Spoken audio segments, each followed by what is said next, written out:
చేసుకుందాం. పరిశుద్ధుడా, మహోన్నతుడా, మీకు వందనములు, స్తోత్రములు తండ్రి.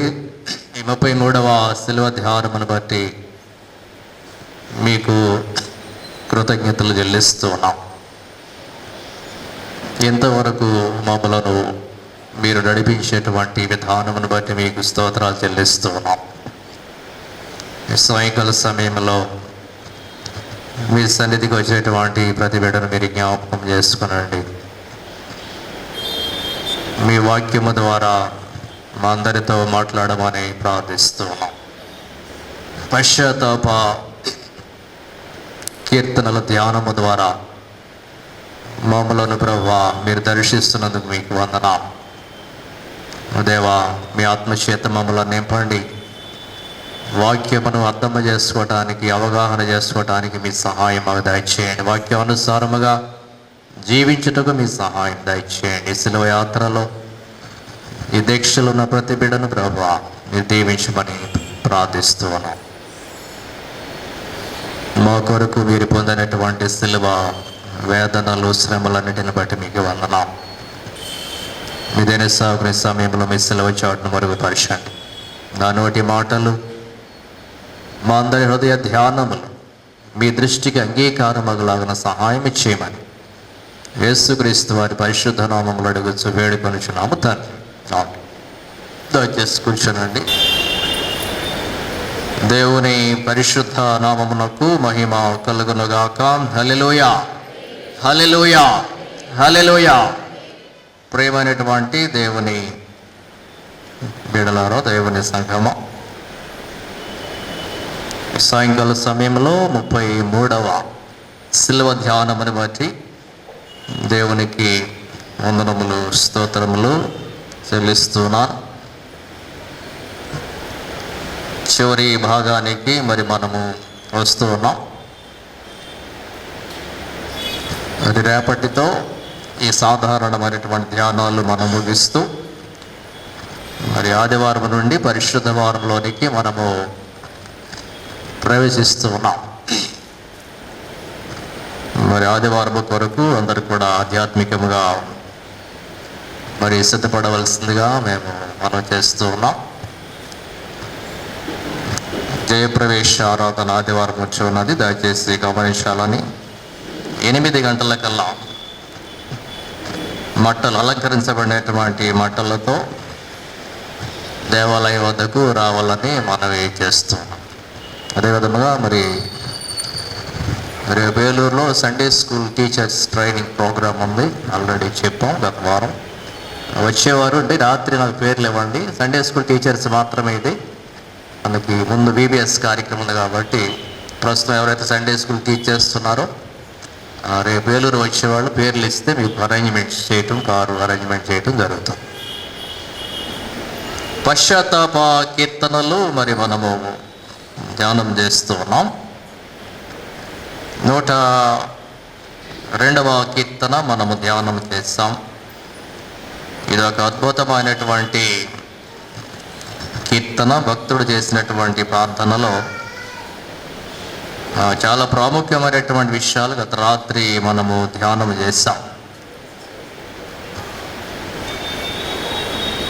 చివరిలో మనము 24వ వచనంలో చేసిన ప్రార్థన, నా దేవా నా దినముల మధ్యను నన్ను కొనిపోకుము. ఇది చాలా ప్రాముఖ్యమైనటువంటి ప్రార్థన. దేవుడు కొన్ని ప్రణాళికలతో ఈ భూలోకంలోనికి మనల్ని పంపిస్తూ ఉంటాడు. అసైన్మెంట్స్, వాటన్నిటిని మనం పూర్తి చేయాలి. మధ్యలోనే వెళ్ళిపోతే అది మిగిలినటువంటి వారికి అది డబుల్ అసైన్మెంట్ చేయాల్సి వస్తుందన్నమాట. సో మన బాధ్యత మనం పూర్తి చేయడానికి దేవుని సన్నిధిలో మనం చేయాల్సినటువంటి ప్రార్థన, నా దినముల మధ్యను నన్ను కొనిపోవద్దు. ఇది చాలా ప్రాముఖ్యమైనటువంటి రిక్వెస్ట్. ఈ రాత్రి కాలంలో 130వ కీర్తన, ఇది ఒక యాత్ర కీర్తన అని కూడా అక్కడ సూపర్ స్క్రిప్షన్స్ అంటారు. వీటి పైన రాసినటువంటి వాటిని ఏ సందర్భంలో అది రాశారో అది పైన రాశారు, సూపర్ స్క్రిప్షన్ అంటారు దాన్ని ఇంగ్లీష్లో. యాత్రా కీర్తన, ఏ సాంగ్ ఆఫ్ గోయింగ్ అప్. తర్వాత దీన్ని పిలిగ్రిమేజ్ సాంగ్స్ అంటారు. ఇది పశ్చాత్తాప కీర్తన, అంతేకాకుండా యాత్ర కీర్తన కూడా. యాత్ర కీర్తనలు ఉన్నాయి. 120వ కీర్తన నుండి 134వ కీర్తన వరకు వీటిని ఏమన్నారంటే యాత్ర కీర్తనలు. మీరు పైన హెడ్డింగ్ చూడొచ్చు. 120వ కీర్తన నుండి 134వ కీర్తన వరకు యాత్ర కీర్తన. ఈ యాత్ర కీర్తనలు, పశ్చాత్తాప కీర్తనలు కూడా మరి చూస్తాం మనం. పశ్చాత్తాప కీర్తనలు 7, యాత్ర కీర్తనలు 15 వస్తాయి లెక్క పెడితే. From 120 to 134 superscription. ఆ కీర్తన పైన ఏమో రాయబడి ఉంది, యాత్ర కీర్తన. యెరూషలేములో ఆ దేవాలయం ఉంటున్నది, ఒకటే దేవాలయం. అప్పుడు అక్కడ మేజర్ ఫెస్టివల్స్, యూదులు చేసేటువంటి మేజర్ ఫెస్టివల్స్, పెద్ద పండుగలు అంటారు చూసారా, అది మనం క్రిస్మస్ని పెద్ద పండుగ అంటాము. అట్లా వాళ్ళకి 3 పెద్ద పండుగలు ఉన్నాయి. పాస్ఓవర్, పస్కా పండుగ, పెంతెకోస్తు, గుడారాల పండుగ అనేటువంటివి పెద్ద పెద్ద పండుగలు. 3 పండుగలు అవి. యెరూషలేము వాళ్ళు తప్పనిసరిగా ఆ పండుగలకి పురుషులు ప్రత్యేకంగా దర్శించాలి, యాత్ర చేయాలి. పిలిగ్రిమేజ్ అంటారు దాన్ని. పిలిగ్రిమేజ్ అంటే యాత్ర చేయటం. ఇండియన్ కాంటెక్స్ట్లో ఈ పిలిగ్రిమేజ్ అనేటువంటిది కూడా చూస్తాం. పుణ్యక్షేత్రాలు దర్శించటం. ఇండియాలో కాశ్మీర్ నుండి కన్యాకుమారి వరకు ఎన్ని పుణ్యక్షేత్రాలు ఉన్నాయో అవి దర్శిస్తారు కొంతమంది, పిలిగ్రిమేజ్. ఆంధ్రప్రదేశ్లో ఎన్ని టెంపుల్స్ ఉన్నాయో అవి దర్శిస్తారు కొంతమంది, పిలిగ్రిమేజ్ అంటారు దాన్ని. యాత్ర, భక్తుల యాత్ర అన్నమాట. అంటే పుణ్యం కోసం చేసేటువంటి యాత్రలు. ఆ రోజుల్లో ఇశ్రాయేలీయులకు పిలిగ్రిమేజ్ ఏమిటంటే యెరూషలేమే. ఇప్పుడు మనం కొంతమంది ఇప్పుడు అదర్ కాంటెక్స్ట్లో కూడా మక్కా అది పిలిగ్రిమేజ్ అంటారు. తర్వాత హోలీ ల్యాండ్ టూర్ చాలామంది వెళ్తున్నారు. 1,00,000-1,50,000 ఉంటే చాలు, కొంత గవర్నమెంట్ సబ్సిడీ ఇస్తుంది కొంతమందికి. అది కూడా పిలిగ్రిమేజ్. యేసుప్రభు ఉన్నటువంటి సంచరించిన ప్రాంతాలను దర్శించడము అదొక యాత్ర అన్నమాట. సో ఇది ఒక యాత్ర కీర్తన. వాళ్ళు యాత్ర చేయాలి. దేవాలయాన్ని కనీసం 3 సార్లు దర్శించాలి సంవత్సరంలో, పురుషులు ప్రత్యేకంగా చెప్పాడు. ఈ యాత్ర చేసే సమయంలో ఆ యెరూషలేము దేవాలయంలో మరి ప్రవేశించిన తరువాత వాళ్ళ యాత్ర కూడా ఎందుకు చేయాలంటే యెరూషలేము కొండ మీద ఉన్నటువంటి ప్రాంతం. అందుకే 121వ కీర్తనలో ఏమన్నాడు, కొండల తట్టు నా కన్నులు ఎత్తుచున్నాను, అక్కడికి రావాలి అనేటువంటిది నాకు ఆశ, నా కోరిక అన్నమాట. జీవితంలో ఒకసారైనా సరే, 3 సార్లు రాలేకపోయినా కనీసం ఒక్కసారైనా రావాలి, దర్శించాలి, నీ మందిరాన్ని చూడాలి అనేటువంటిది గొప్ప ఆశ అన్నమాట. యాత్ర చేసేటువంటి మార్గాల్లో వాళ్ళు ఎంతో సంతోషంతో వెళ్ళేవాడు. నేను దేవుని చూడబోతున్నాను, దేవుని యొక్క సన్నిధి నేను అనుభవించబోతున్నా అంటే అప్పటి కాంటెక్స్ట్. యేసుప్రభు వచ్చాక ఎక్కడైనా మనం దేవుడిని కలుసుకోవచ్చు. అప్పటి కాంటెక్స్ట్లో ఈ యాత్ర చేసేవాళ్ళు చాలా సంతోషంగా వెళ్ళేవాళ్ళు అన్నమాట. సో 84వ కీర్తనలో ఈ మాట స్పష్టంగా ఉంటుంది. 2వ వచనంలో 1-2 వచనాల్లో, సైన్యములకు అధిపతి యెహోవా, నీ నివాసములు ఎంత రమ్యములు, యెహోవా మందిర ఆభరణములను చూడవలనని నా ప్రాణము ఎంతో ఆశపడుచున్నది, సొమ్మసిల్లుచున్నది. జీవము గల దేవుని దర్శించుటకు నా హృదయము నా శరీరమును ఆనందముతో కేకలు పులకరింతనమాట. I'm going to see the temple in Jerusalem. ఎంతో ఆనందం, ఉత్సాహం, కేకలు వేసింది అంటాడు అనమాట. సో అటువంటి కీర్తన ఇది. ఈ టెంపుల్లో రకరకాల విభాగాలు ఉంటాయి. అన్యులకు ఒక భాగము, అన్యులు అక్కడే కూర్చోవాలి, ఇశ్రాయేలీయులు యూదులు ఒక చోట కూర్చోవాలి, స్త్రీలు ఒక చోట కూర్చోవాలి. టెంపుల్ కోర్ట్స్ అంటారు వీటి. Women court, Israel court, gentile court, ఇట్లా. ఇక్కడ ఈ టెంపుల్లో స్టెప్స్ ఉంటాయి, 15 స్టెప్స్ ఉన్నాయి. అది ఎక్కడంటే స్త్రీల ప్రాంగణం నుండి ఇశ్రాయేలీయులు కూర్చునేటువంటి ప్రాంగణం వరకు 15 మెట్లు ఉన్నాయి అన్నమాట. ఈ 15 మెట్లు ఎక్కేటప్పుడు ఒక్కొక్క మెట్టు దగ్గర ఒక్కొక్క ఈ యాత్ర కీర్తన పాడతారు. ఇది కొంచెం ఆశ్చర్యంగానే ఉండొచ్చు. ఏదో అయ్యప్పలు మెట్లు ఎక్కేటప్పుడు పాడతారు, అది కూడా మనల్ని కాపీ చేసినవి అన్నీ, ఈ కొత్త ఏం కాదు. 5 వరకాలు చేశారు అక్కడ. ఒక్కొక్క మెట్టు ఎక్కేటప్పుడు ఒక్కొక్క కీర్తన లేవీయులు పాడతారు. 15 మెట్లు ఎక్కడి నుండి? స్త్రీల ప్రాంగణం నుండి ఇశ్రాయేల్ ఉండేటువంటి ప్రాంగణం వరకు. పెళ్లి చేసినప్పుడు కూడా 7 అడుగులు నడిపిస్తాం. అంటే మన ఇండియన్ కల్చర్ ప్రకారం నడిపిస్తాం. సప్తపద అంటారు దాన్ని. ఇది 7 అడుగుల బంధం అని చెప్పి 128వ కీర్తన ఒక్కొక్క వచనం చదువుకుంటా పెళ్లి కూతురిని పెళ్లి కొడుకుని అక్కడి నుండి ఇక్కడ దాకా చిన్న చిన్న అడుగులతో నడిపిస్తాం. అది మీరు చాలామంది గమనించారు. సప్తపద అంటారు దాన్ని. అంటే వాళ్ళు చేసింది మనం చేస్తామని కాదు, కల్చర్లో కూడా ఒక పార్ట్ ఉంది మనకి. ఇండియన్ కల్చర్లో కొన్ని ఉన్నాయి, వాటిని తీసుకున్నామా. 7 అడుగులు బంధం అంటారు అన్నమాట. ఇది 15 అడుగులు, 15 మెట్లు. ఈ 15 మెట్లకి 15 కీర్తనలు అనమాట వీళ్ళు వాడతారు. సో దీని అర్థం యాత్ర కీర్తన అంటే సాంగ్ ఆఫ్ గోయింగ్ అప్, పైకి ఎక్కేటువంటి కీర్తన. మెట్లు ఎక్కేటప్పుడు కూడా ఊతం కావాలి. ఒకసారి మీరు పొలాలు వెళ్తే పనులు చేయక పాటలు పాడుతుంటారు. అక్కడ పాట పాడుకుంటే పని ఊతం మీద వెళ్ళిపోతాను అనమాట. పాట పాడకపోతే సప్పడిపోద్ది, పాటలు అయిపోతుంది. అది మనకు తెలియదు. మన పనులు మనకు ఊతం ఇచ్చాడు ఎవడు ఉండడు. మన పని మన సాయకరి మనమే చేసుకోవాలి. కనీసం చెయ్యి అని ఉండదు, చెయ్యొద్దు అని పోతూ ఉండదు, వెనకాల ఎంకరేజ్మెంట్ ఉండదు. ఒకసారి మెట్లు ఎక్కేటప్పుడు ఏంటంటే ఎక్కలేవు. యూత్ పరిగెడతారు. ఇప్పుడు గుణదలు ఉంది, లేకపోతే ఇక్కడ గౌరీపట్నం ఉంది, మెట్లు అందరూ ఎక్కలేరు. మెట్లు ఎక్కలేని వాళ్ళకి మనలాంటి వాళ్ళకి కారులో ఎక్కేయచ్చు పైకి. అలా మెట్లు ఎక్కడం అంటే చాలా కష్టం. అది ఇది 15 మెట్లు అనుకోండి. అసలు యెరూషలేము కూడా ఏంటంటే అప్ అండ్ డౌన్స్ ఉన్నటువంటి ఏరియా. అది ఎక్కుకుంటా వెళ్ళటమే, పైకి ఎక్కలేరు మీరు ఒకసారి, చాలా కష్టం. యెరూషలేము వెళ్ళే వాళ్ళకి ముందు ఇక్కడ ఒక 4 రోజులు వాకింగ్ చేసి వెళ్ళాలి. అంత నడకే మామూలుగా ఉండదా. ఆ నడక కూడా ఎట్లా ఉంటుందంటే ఎత్తు పల్లాలు, ప్లెయిన్ ఏరియా కాదు. అది ఎక్కుడు ఉంటుంది, దిగుడు ఉంటుంది. దిగేటప్పుడు జారిపోతాం ఒకసారి, చాలా డేంజర్ ఉంటుంది. సో ఎక్కేటువంటి కీర్తన, ఎక్కుడు కీర్తన అనొచ్చు అనమాట. ఎక్కే టైంలో ఈ కీర్తనలు ఎంతో పశ్చాత్తాపంతో దేవుడి దగ్గరికి వచ్చేటప్పుడు పశ్చాత్తాపడుతూ పాపాలు ఒప్పుకుంటూ ఆ యాత్రలో మరి ప్రయాణము చేస్తారన్నమాట.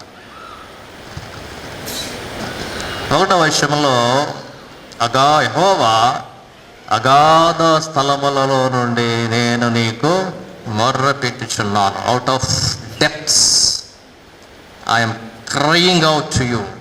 లోతైన జలాలు, అగాధ జలములు అంటే లోతైన జలములు, డీప్ వాటర్స్ అంటారు. సముద్ర జలాలు లాంటి. కొన్ని సముద్రాల్లో లోతు ఎంతో కూడా ఇంతవరకు మనకు తెలియదు. Deep waters. భక్తుని యొక్క స్థితి ఎట్లా ఉందంటే దీన స్థితి, అత్యంత దీనమైనటువంటి, అత్యంత గోతులో పడిపోయినటువంటి, లోతుగా వెళ్ళిపోయిన పరిస్థితి అయిపోయింది భక్తుని యొక్క స్థితి. అంత దిగజారిపోయాడు అన్నమాట, పాడైపోయాడు, మునిగిపోయాడు. అగాధ స్థలాల్లో కంటే అంత అట్టడుగు స్థానానికి వెళ్ళిపోయాడు. అక్కడ నుండి మొరపెడతారు అన్నమాట. అక్కడ నుండి ప్రార్థన చేస్తూ ఉన్నాడు. అంటే ఆ భక్తునికి తెలుసు, నేను ఎంత మునిగిపోయినప్పటికీ కూడా అక్కడ నుండి కాపాడేటువంటి సర్వశక్తిమంతుడైనటువంటి దేవుడు నా యొక్క దేవుడు. మరి అగాధ స్థలాల్లో నుండి మొరపెట్టిన వారు ఎవరు? యోనా ప్రార్థన మనం ధ్యానం చేసాం. యోనాను ఈ చేప తిమింగలం ఎక్కడితో తీసుకెళ్ళిపోయింది? అడుగు భాగానికి తీసుకెళ్ళిపోయింది. ఈయన ఎక్కడ పడుకున్నాడు? వాళ్ళు కూడా అడుగు భాగంలో వెళ్ళి అట్టడుగు స్థాయికి వెళ్ళిపోయాడు అనమాట. ప్రార్థన లేదు, ఏం లేదు. ప్రార్థన లేనివాడి జీవితం ఎట్లా ఉంటుంది అంటే అట్టడుగు బతిక అనమాట. చాలా కిందకి వెళ్ళిపోయినటువంటి విశ్వాసం.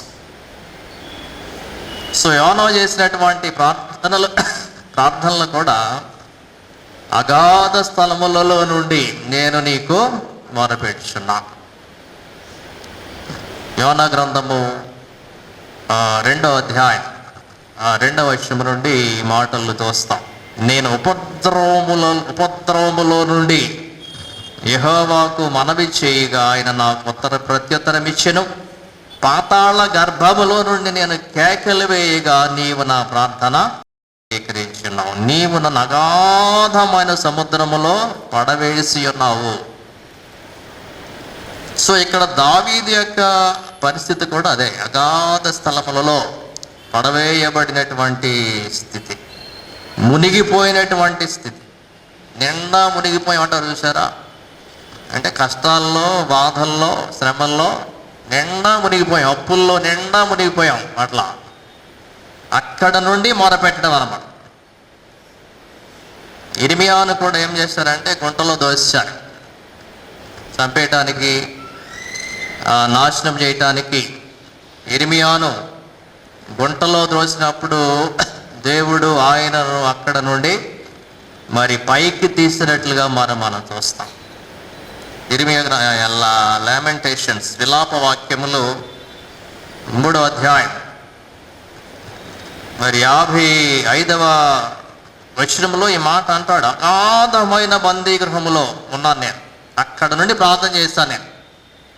విలాప వాక్యములు 3వ అధ్యాయం 55వ వచనంలో 54లో అంటాడు, నీళ్లు నా తల మీదుగా పారెను. మునిగిపోయాను అన్నమాట, మునిగిపోయాను. 55వ వచనంలో యెహోవా అగాధమైన బందీ గృహములో నుండి నేను నీ నామమును బట్టి మొరలిడగా నీవు నా శబ్దము ఆలకించింది. గుంటలో దోసేశారు, చంపేద్దామని చెప్పి. యోసేపును కూడా గుంటలో దోసేశారు. కానీ పైకి లేవనెత్తటానికి భక్తులు ఏం చేశారంటే ప్రార్థన చేశారు, విజ్ఞాపన చేశారు. దేవుడు సహాయము పంపించాడు. అంటే గుంటలో దోయటం, నూతిలో దోయటం అని కాదు. అటువంటి సమస్యల్లో మరి పడిపోయినప్పుడు దేవుడు వారిని పైకి లేవనెత్తాడు, విడిచిపెట్టాల. దేని ద్వారా? ప్రార్థన. 40వ కీర్తనలో 2వ వచనం, ఇది అందరూ చదవచ్చు ఈ మాట. దేవుడు ఎక్కడి నుండి ఎక్కడ లేపాడు మనల్ని. 40వ కీర్తన 2వ వచనంలో, నాశనకరమైన గుంటలో నుండి, జిగటగల దొంగ ఊబిలో నుండి ఆయన నన్ను పైకెత్తును, నా పాదములు బండ మీద నిలిపి నా అడుగులో స్థిరపరిచి. మళ్ళీ ఇక గోతులో పడిపోకుండా, ఆ ఊబిలో చిక్కుకోకుండా బండ మీద నిలిపాడంట. పైకి తీసుకొచ్చేసి వదిలేలా దేవుడు ఏం చేశాడండి, మళ్ళీ అందులో చిక్కుకోకుండా క్రీస్తు అనే బండ మీద మన పాదములో నిలిపాడు. సో ప్రియులారా, అగాధ స్థలములలో నుండి నేను నీకు మొర్రపెట్టుచున్నాను. 2వ వర్షంలో భక్తుని యొక్క ఉద్దేశం ఏంటంటే, నీవు నా మనవి వినాలి, గొప్ప దేవుడు నా మొర వినాలి అని చెప్పి ఏమంటున్నాడు, ప్రభువా నా ప్రార్థన ఆలకింపుము, నీ చెవియొగ్గి నా ఆర్తధ్వని వినుము. ఆలకింపుము అనేటువంటిది ఒక ప్రత్యేకమైనటువంటి మాట. ఆలకింపుము అంటే మాట్లాడుతుంటే ఆలకించడా అంటే ఆలకించాలని రూల్ ఏం లేదు. ఎందరో ఎన్నో మాటలు మాట్లాడుతుంటారు, అవన్నీ మనం ఆలకిస్తామా? ఆలకించాం కదా. రోడ్డు మీద ఎన్నో ఎవరో మాట్లాడుకుంటున్నారు, మాటలతో మన పని ఏముంది? మన సంబంధం లేదు ఆ మాటలతో. మనతో ఎవరైనా స్పెషల్గా మాట్లాడితే వాటికి స్పందిస్తాం, వాటిని ఆలకిస్తాం. ఇందులో ఈ వచనంలో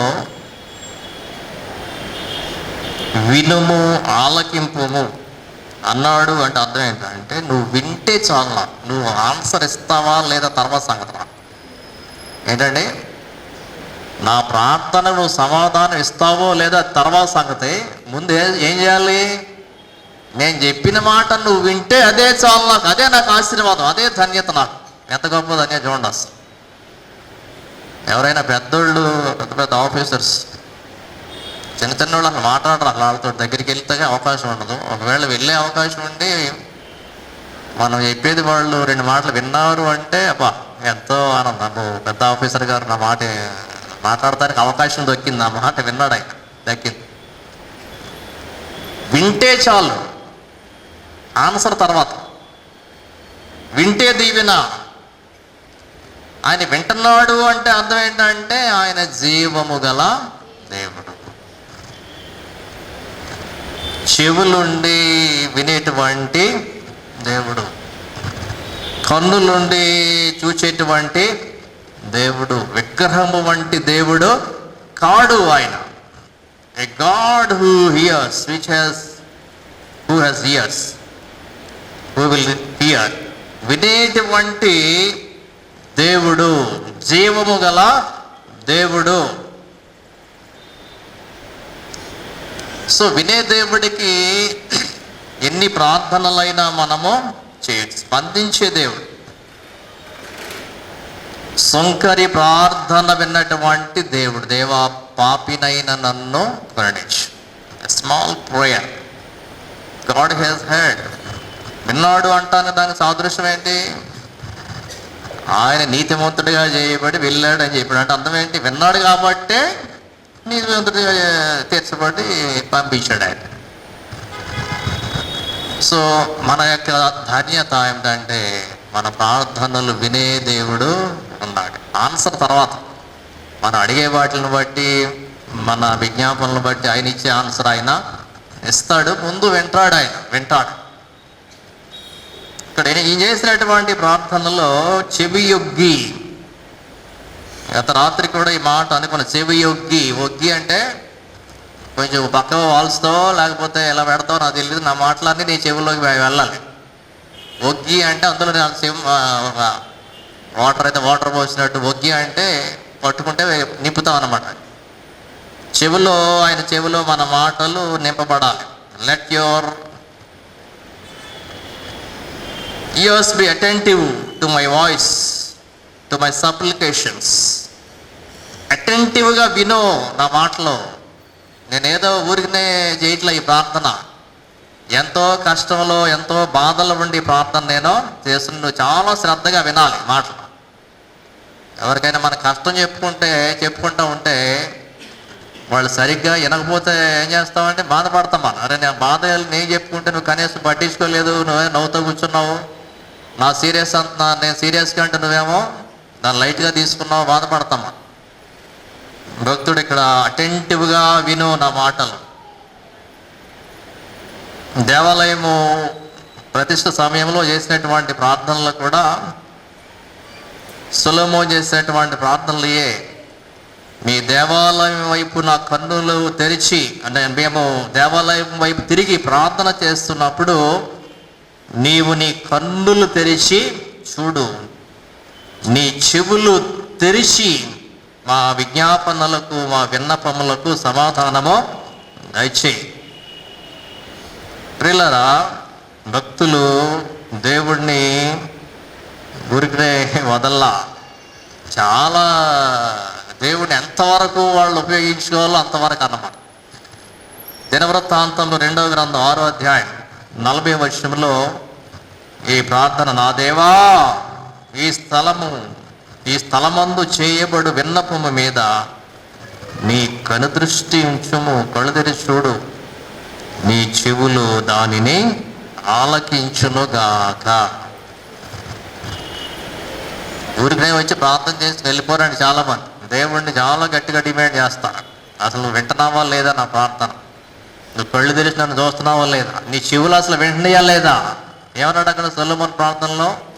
నీ కళ్ళతో చూడాలి మేము వచ్చినప్పుడు, నీ చెవులతో వినో కదా, నీ చెవులు దానిని ఆలకించునుగాక. అందుకే దేవుడు ఇచ్చిన వాగ్దానం ఏంటంటే, అయ్యా మీరు అందరూ ఇట్లా అంటారో నాకు తెలుసు, కాబట్టి విననేరకుండానట్లు నా చెవులు మందము కాలేదు. యెషయా గ్రంథంలో 59 అధ్యాయంలో అంట, రక్షింపలేకుండానట్లు నా హస్తము కురిసి కాలేదు, విననేరకుండానట్లు నా చెవులు మందము కాలేదు. చెవులు మందం అంటే నేనేదో మరి ముసలోడిని అయిపోయినా అని, లేకపోతే ఎప్పటి నుండో ఉన్నానని చెప్పి నా చెవులు పని చేయట్లేదేమో అనుకోవద్దు మీరు. నా చెవులు మందము కాలేదు. చెవుల్లో సీసం పోసుకున్నావా అంటాం. చెప్తాం వినకపోతే ఏమంటాం, వినలేదంటే ఏమంటాం? చెవులు ఏమైనా సీసం పోసుకున్నావా అంటే చెవులు మందం అయిపోయినాయా, వినపట్లేదా, అది దాని అర్థం. ఒక ఏజ్ దాటాక ఎట్లను సౌండ్ ఇంజనీర్స్ అయిపోలే, అది తప్పదే కదా. ప్రతివారు సౌండ్ ఇంజనీర్లు అవ్వాల్సిందే. ఇప్పుడైతే నాకు చాలా తక్కువ వినపడుతుంది. ఈ మైక్రోఫోన్లు ఇవన్నీ వాడేటప్పుడు మొత్తం పోయింది. 50% అని చెప్పాడు డాక్టర్. అందుకే పాటలు తప్పులు పాడేస్తాం, ఒకసారి కళ్ళు కనపట్ల. ఇవన్నీ వయసు దాటేసరికి ఏమవుతుందంటే ఇవన్నీ తప్పే. దాన్ని కప్పిపుచ్చుకొనే చేయలేమా? ఎంతసేపు కప్పించుకోలేం ఇంకా. సో అడిగిన దాన్నే మళ్ళీ అడగాల్సి వస్తుంది. ఏంటి వినపడలేదంటే బాధపడద్దు, ఏంటంటే ప్రాబ్లం అంతే, సౌండ్ అయిపోయింది. ఎన్నిసార్లు చెప్పాలి? అమ్మ ఇంకోసారి చెప్పాము వినపడ, దగ్గరికి వచ్చి చెప్పాము వినపడలేదు. దేవుడు అటువంటి వాడు కాదు. విననేరకుండానట్లు ఆయన చెవులు మందము కాలేదు. A God who hears our prayers. నువ్వు మనసులో అనుకున్నా ఆయన కనపడతాను అనమాట. ఇది ఇంకా ప్రత్యేకమైన విషయం, చాలా జాగ్రత్తగా ఉండాలి. నా ఆర్తధ్వని అన్నాడు ఇక్కడ. ఏమన్నాడండి? దేవునికి వినపడదేమోనో లేకపోతే ఏంటో కానీ మొత్తానికి నీ చెవి యొగ్గి నా ఆర్తధ్వని, లౌడ్ వాయిస్. నిన్న మొన్న అది కూడా అనుకున్నాం మనం, గట్టిగా కేకలు వేయటం అన్నమాట. ఆ బాధ తట్టుకోలేక వేసినటువంటి కేకలతో కూడినటువంటి ప్రార్థన, గట్టిగా అరవటం. ధ్వని అంటే వాయిస్ రైజ్ చేయటం అన్నమాట. వాయిస్ రైజ్ చేయటం. 28వ కీర్తన 2వ వచనంలో కూడా ఈ మాటలు మరి చూస్తాం. ఆర్తధ్వని, నేను పెట్టేటువంటి కేకలతో కూడినటువంటి ప్రార్థన. నేను నీకు మొర్ర పెట్టినప్పుడు, నీ పరిశుద్ధాలము వైపునకు నా చేతులను ఎత్తినప్పుడు నా విజ్ఞాపన ధ్వని ఆలకించు. ధ్వని అంటే పెద్ద సౌండ్ అన్నమాట. గట్టిగా చేయటం ప్రార్థన.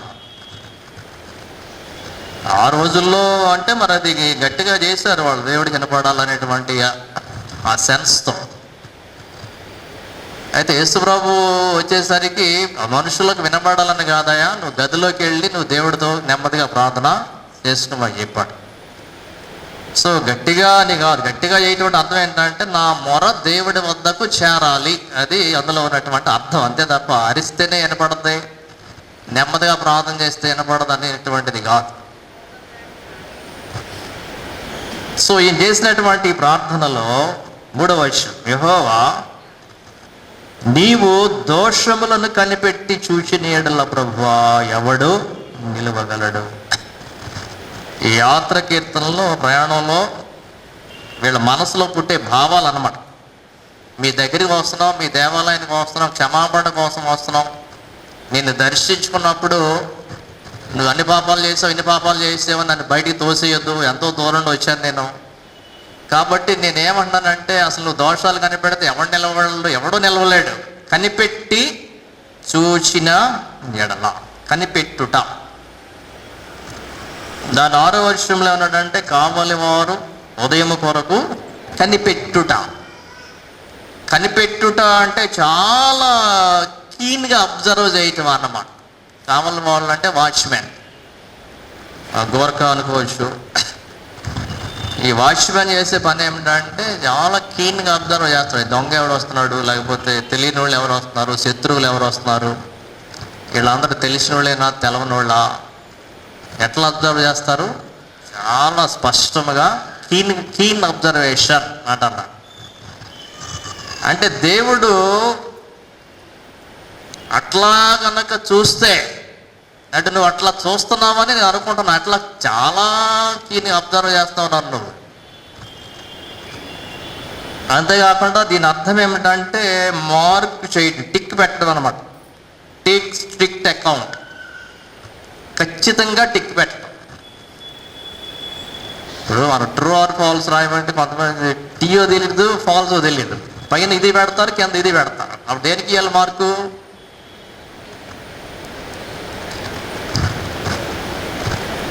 దేనికి ఇవ్వాలి?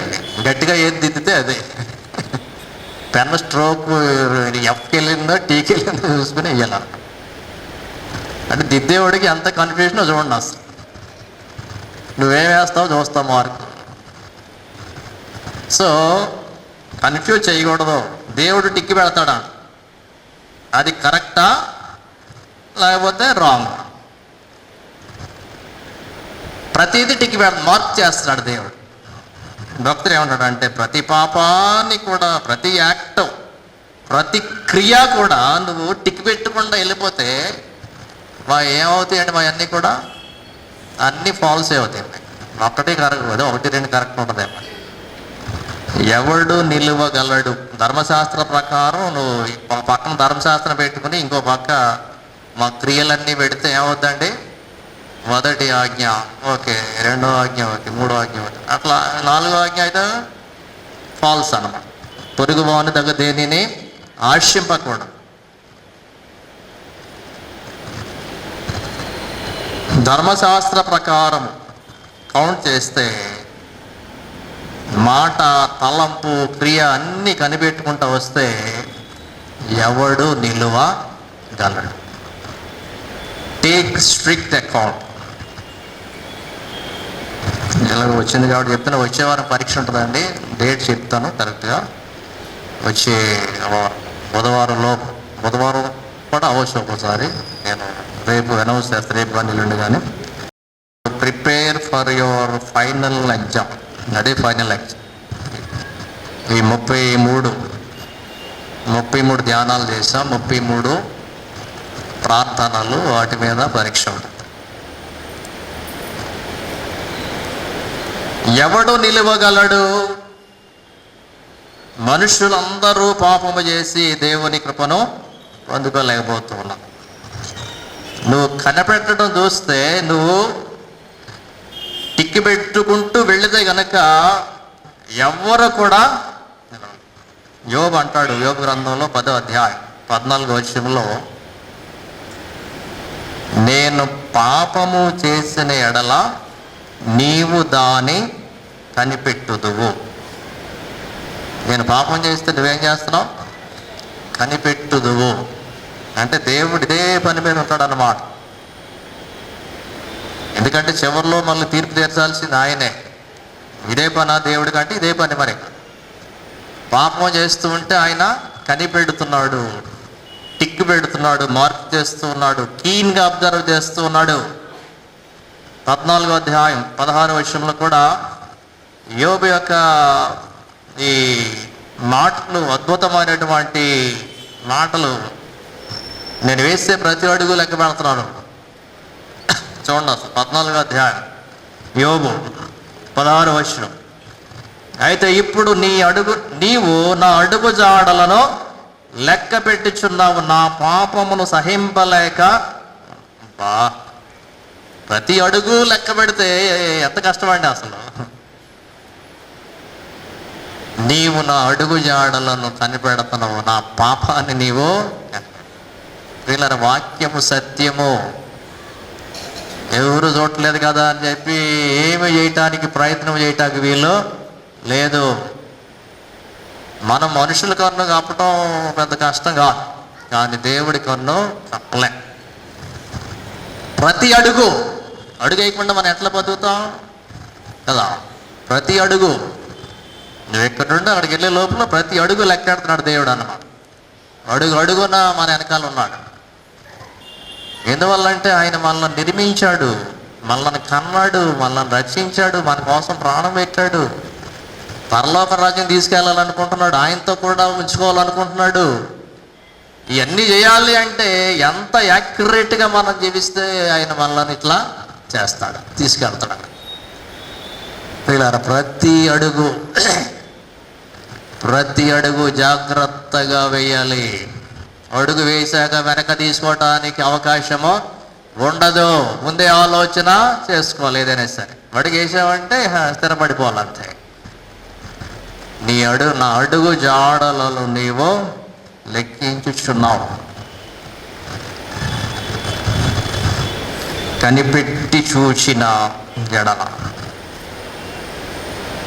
సో ప్రియుల, దేవుడు చూస్తూ ఉన్నటువంటి దేవుడు, కనిపెడుతూ ఉన్నటువంటి దేవుడు. చాలా జాగ్రత్తగా జీవించాలని వాక్యం ద్వారా మనము నేర్చుకుంటూ ఉన్నాం. మేము త్రోవ తప్పిపోయాం. యేసు ప్రభు ఎందుకు వచ్చాడంటే ఈ దారి తప్పిన వాళ్ళు, అడుగులు తడబడిన వాళ్ళని మరలా దారిలో తేవటానికి వచ్చాడు ఆయన. యెషయా గ్రంథం 53వ అధ్యాయం 6వ వచనంలో, మనమందరము గొర్రెల వలె త్రోవ తప్పిపోతిమి, మనలో ప్రతివాడు తనకిష్టమైన త్రోవకు తొలగాడు.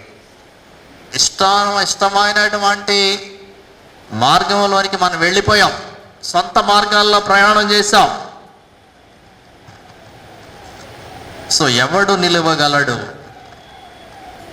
ఇది రెటారికల్ క్వశ్చన్ అట. రెటారికల్ క్వశ్చన్ అంటే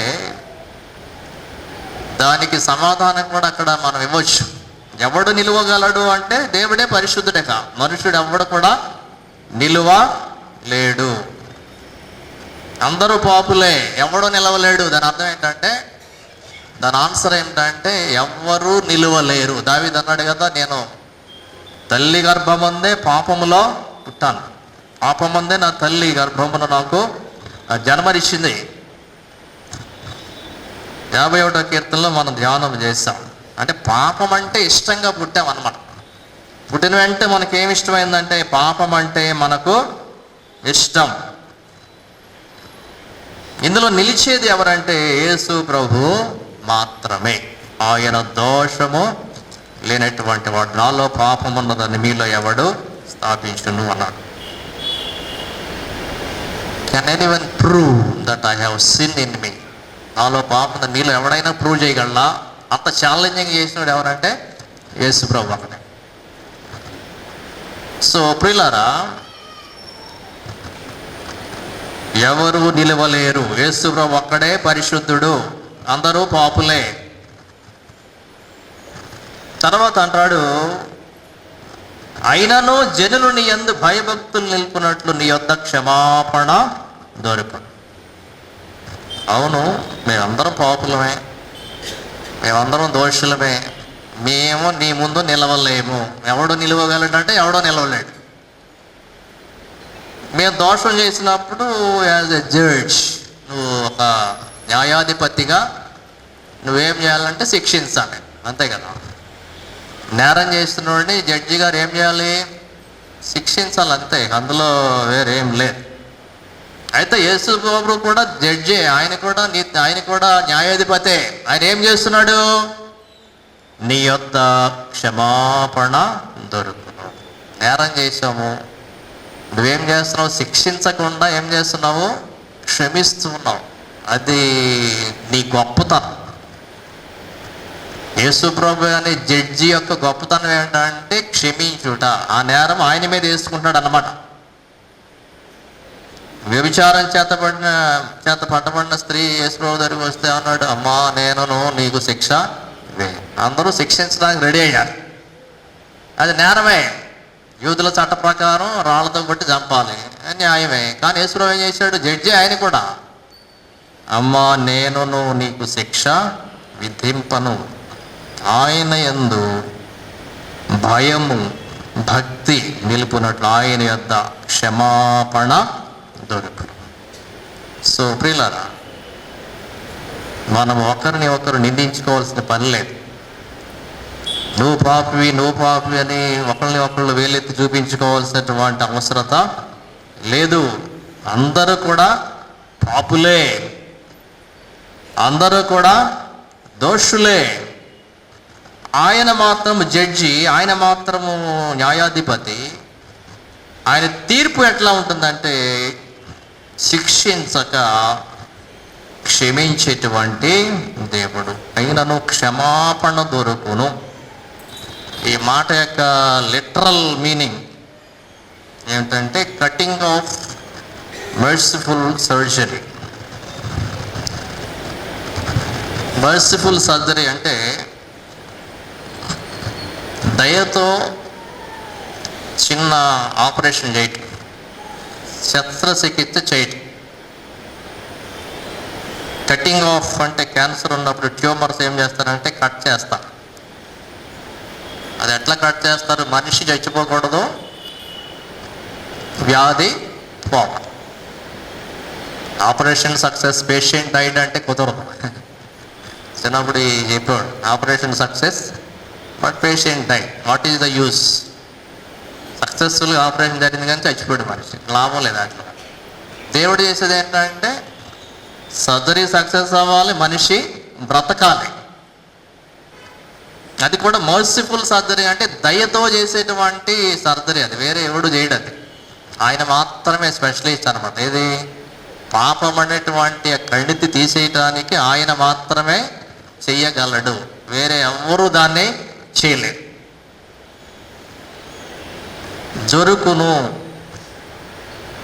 దొరుకును అంటే అక్కడే దొరుకుతుంది. ఎవరి దగ్గర? యేసుప్రభు దగ్గరే వేరే ఎక్కడ దొరుకుతాను. అందుకే యేసుప్రభు మార్కు సువార్త 2వ అధ్యాయంలో పక్షవాగల వ్యక్తిని నలుగురు మోసుకొచ్చి అక్కడ పెంకులు ఇప్పి కింద దించినప్పుడు యేసుప్రభు అయ్యా నీ పాపాలను క్షమిస్తున్నానంటే వాళ్ళు ఆశ్చర్యపోయాడు. పాపాలను క్షమించడానికి ఇతనెవరు? దేవుడు ఒక్కడే కదా పాపాలు క్షమించేది. అంటే యేసుప్రభు చెప్పింది ఏంటంటే పాపములు క్షమించుటకు మనుష్య కుమారునికి భూమి మీద అధికారము కలదు. He is the only authority to forgive sins of the people on this earth.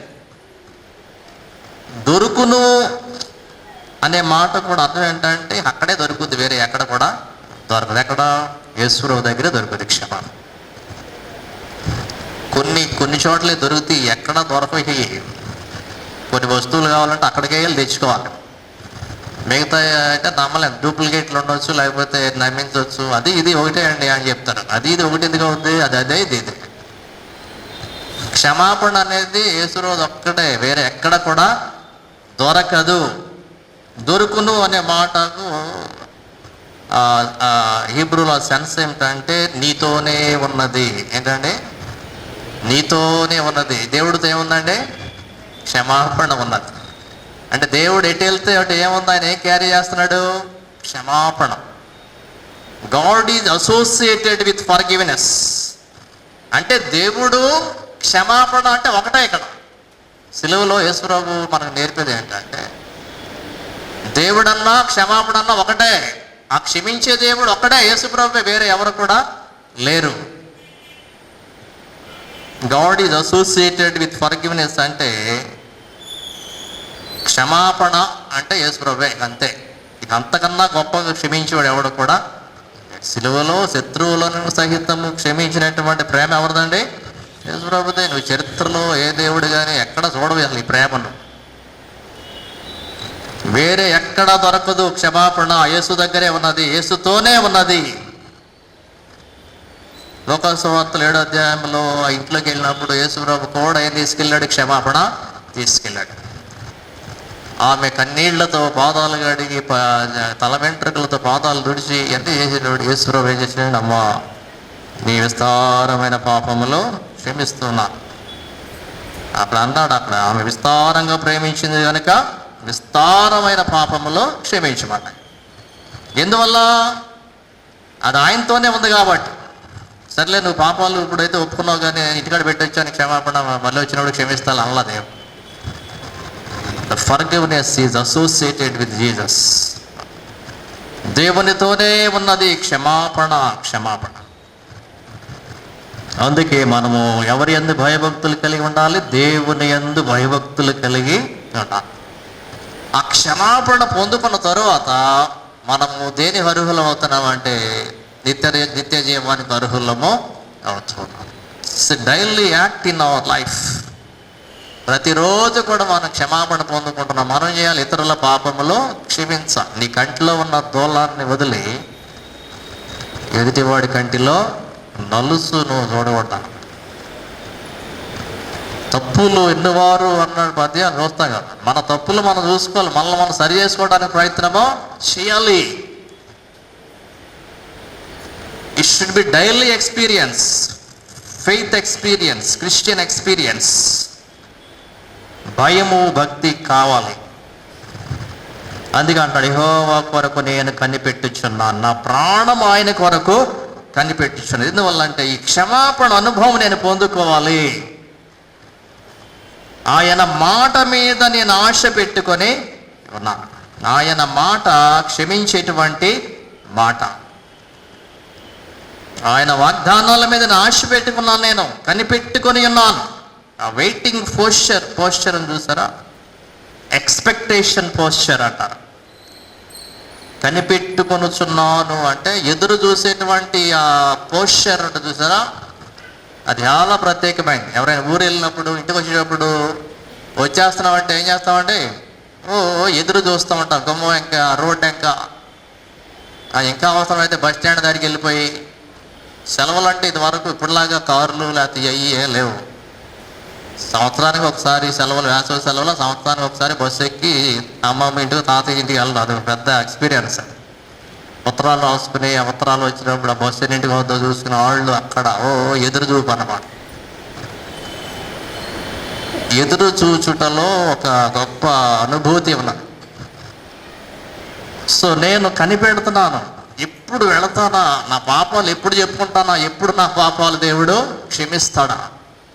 Expectation, ఆ వెయిటింగ్ పొజిషన్. ఇట్లానే దేవుడి కోసం ఎదురు చూడటం అన్నమాట. కన్నులు అట్లా ఆర్పకుండా ఎప్పుడు వస్తాడా దేవుడు అన్నట్టు అనమాట. ఎప్పుడు పొందుకుంటారా క్షమాపణ అన్నట్టు అనమాట. ఆ ఫీలింగ్స్ అనేటువంటివి ఉండాలి బ్రతుకులో. ఎల్లాళ్ళే బయటికి ఎప్పుడు కూడా వస్తాడులే ఇంటికి అన్నట్టు ఉండడు అనమాట. బయటికి వెళ్ళినప్పుడు ఎప్పుడు వస్తాడా ఎదురు చూడాలి. కొంచెం ఫీలింగ్ అనేది లేకపోతే భార్య భర్త అన్నది కొంచెం ఉండాలి కదా.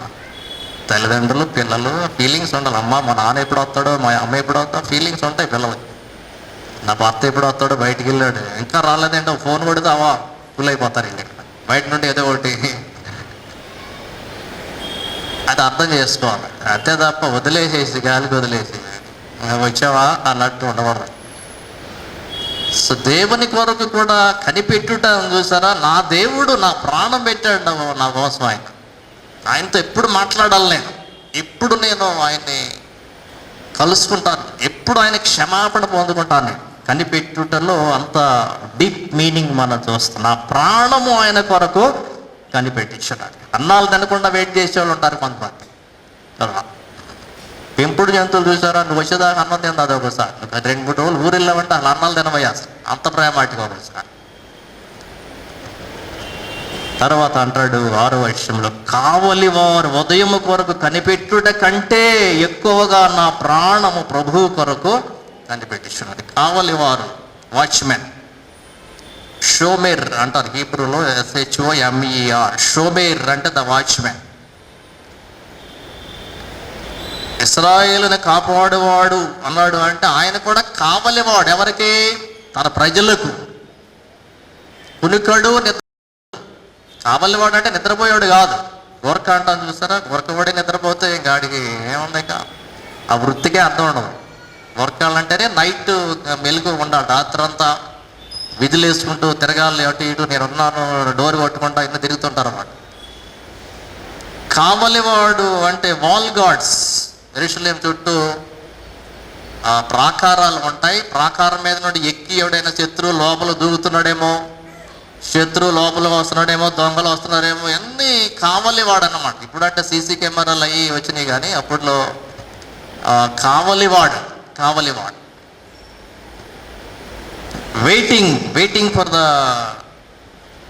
డాన్, ఉదయము కొరకు కనిపెట్టుట అంటే భక్తుడు చాలా ప్రార్థన చేశాడు, విజ్ఞాపన చేశాడు. చేసిన తరువాత కనిపెడుతున్నాడు. దేనికోసం? ఏదైనా చిన్న ఆన్సర్ వస్తుందేమో దేవుడి దగ్గర. డివైన్ ఫేవర్ అంటారు చూసారా? రాత్రంతా ప్రార్థన చేశాను, చీకటిలో ప్రార్థన చేశాను, తెల్లారేపాటికి చిన్న ఆన్సర్ వస్తే బాగు. కనిపెట్టుట అంటే అది. ప్రార్థన చేసిన తర్వాత ఏం చేయాలి? మనం కనిపెట్టాలి. దేనికోసం? సమాధానము కోసం, దేవుడిచ్చే సమాధానం కోసం. ఎదురు చూసి ఏమీ రాకపోతే ఏమవుద్ది? నిరాశ అయిపోతాను. వస్తాను ఎవరు రాలేదంటే నిరాశ వస్తారు. అట్లా నిరాశ పరిచేటువంటి దేవుడు కాదు. నువ్వు ఎదురు చూస్తే ఏదో సమాధానం దేవుడు నీకు ఇస్తాడు. నువ్వు గట్టిగా ప్రార్థన చేస్తే, విశ్వాసముతో ప్రార్థన చేస్తే నువ్వు ఎదురు చూడొచ్చు, దేవుడు నీకు సమాధానము ఇస్తాడు. కావాలి దేనికోసం ఎదురు చూశారు? ఉదయము కొరకు.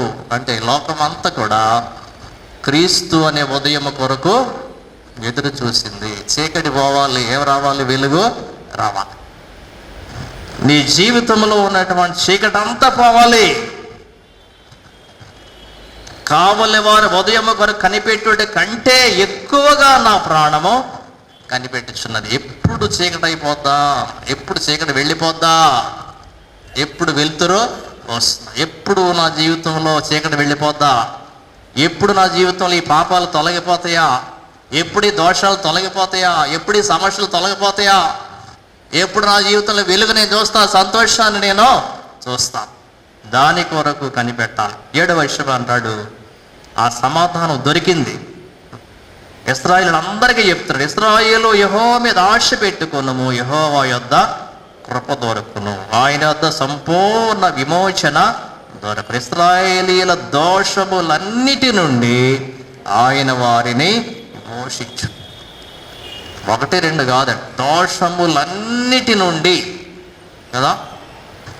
ఆయన నీ దోషములన్నిటినీ క్షమించువాడు, నీ సంకటములన్నిటినీ కుదుర్చువాడు. అన్నిటినీ అన్నాడంటే దోషాలు ఎన్ని ఉన్నట్టండి?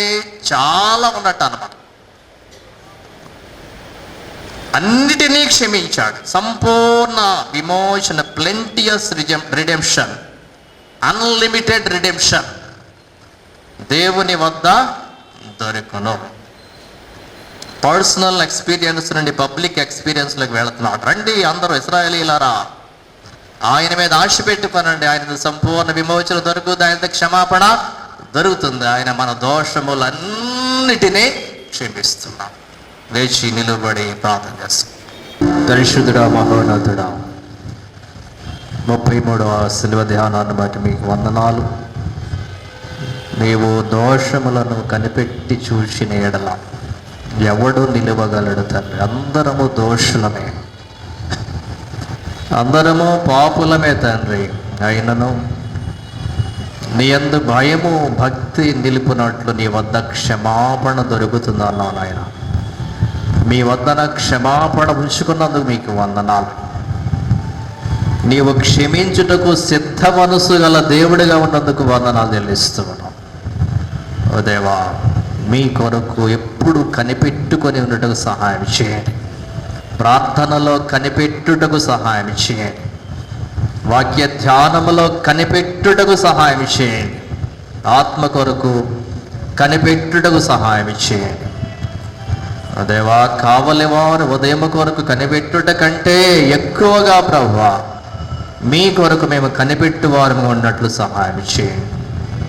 మమ్మలను క్షమించవు తండ్రి. శిలువ మరణము ద్వారా మా క్షమాపణ ఇచ్చవు తండ్రి. మీకు వందనాలు. మా మీద పడవలసినటువంటి శిక్ష మీ మీద భరించారు. మీకు వందనాలు వందనాలు వందనాలు తండ్రి. సహాయం చేయండి. శిలువ ధ్యానంలో ఈ చివరి భాగంలోని క్షేమంగా నడిపిస్తున్నందుకు వందనాలు. సాయంకాల సమయంలో ఎంతో ఆసక్తితో మీ సన్నిధికి వచ్చిన ప్రతి బిడ్డను, వారి కుటుంబాలను మీరు దీవించండి, ఆశీర్వదించండి. పలహారం ఏర్పాటు చేసినటువంటి ఇంజమాన నాయన గ్రేసమ్మ గారు, జయవాయం, మరి గాంధీ కుటుంబము, సునీల్ కుటుంబము, వారి బిడ్డలు అందరి కొరకు ప్రార్థిస్తున్నాం. అందరిని దీవించండి, అందరికీ మంచి ఆరోగ్యములు దయచేయండి. ప్రభువా వారి పనుల్లో తోడుగా ఉండండి. ప్రభువా శిలువ ఆశీర్వాదముల కుటుంబాన్ని దయచేయండి.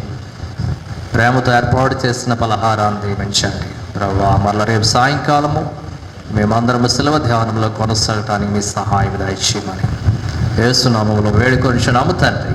ఆమేన్. పరలోకమందున్న మా తండ్రి, మీ నామం పరిశుద్ధపరచబడునుగాక, మీ రాజ్యము వచ్చునుగాక, మీ చిత్తం పరలోకము నెరవేరుచున్నట్లు భూమి యందు నెరవేరునుగాక. మా అనుదిన ఆహారం నేడు మాకు దయచేయము, చేసిన వారిని మేము క్షమించిన ప్రకారం అపరాధం క్షమించుము, రాజ్యము శక్తియు మహిమయు నిరంతరము ఇవే ఉన్నవి. మన ప్రభువైన యేసుక్రీస్తు కృపయు పరమ తండ్రి అయిన దేవుని ప్రేమయు పరిశుద్ధాత్మ అన్యోన్య సహవాసం మనందరికీ సదా తోడైండును గాక. ఆమేన్.